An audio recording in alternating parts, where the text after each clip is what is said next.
The state's highest-ranking leaders are speaking out tonight against sexual harassment. The Department of Public Safety is currently investigating a claim that a lobbyist drugged a Capitol staffer. Governor Greg Abbott says no one should ever fear reprisal or retaliation. He encourages any victim to file a complaint. Lieutenant Governor Dan Patrick issued a reminder that the Texas Senate has a zero-tolerance policy on sexual harassment. He adds that includes lobbyists. The Speaker of the House, Dade Phelan, went so far as addressing the House. And I am disgusted that this sort of predatory behavior is still taking place in and around our Capitol. The Speaker also instructed top lieutenants to create an email hotline for people to report misconduct and requiring all House members to post the information in their offices. DPS confirmed a staffer claimed a lobbyist drugged her during a meeting near the Capitol. Lawyers for a person of interest in the case released a statement saying their client is participating in the investigation and did not drug a Capitol staffer. A state representative known as a leader in the fight to change sexual harassment policies at the state capitol is weighing in on these latest allegations. As KXAN's Jayla Washington reports, this representative feels there's still more work that needs to be done to address harassment.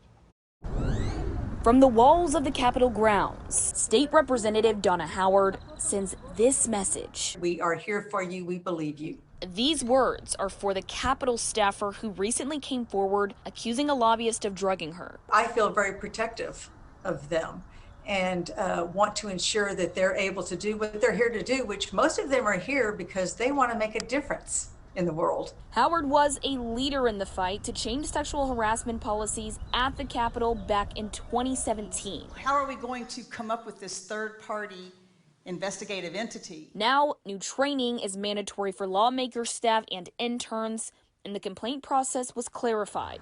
Was a step, but we have some work to do to address the culture that supports this kind of behavior at the Capitol. The Speaker of the House addressing change on the House floor on Monday morning mentioned a new email hotline and doing more interactive in-person training. But as Howard reflects, she feels there are deeply rooted issues that will take time to address. A lot of the legislative women here talk about the way that we feel we are still part of working in a good old boys club. And though she doesn't know who the staffer is, Howard stands in solidarity. Let us know whatever way we can help surround you with protection. Jayla Washington, KXAN News.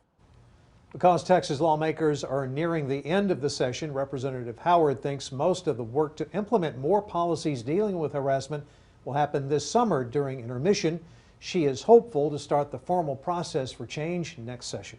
We got some perspective from a local district attorney about the role evidence plays at a case like this. Hays County DA Wes Mouse says witnesses are needed to build a strong case. Prosecutors should try to get proof that drugs were in the victim's system and that there's no other explanation for how that person was drugged. DA Mouse says a case like this is rare. Situations where it becomes critical to prove that simply one person gave a drug to another person without their consent, that would be very rare. I don't know that I've had a case where that has been the sole issue where there wasn't a sexual assault involved. The district attorney says it's also important to get the victim's testimony.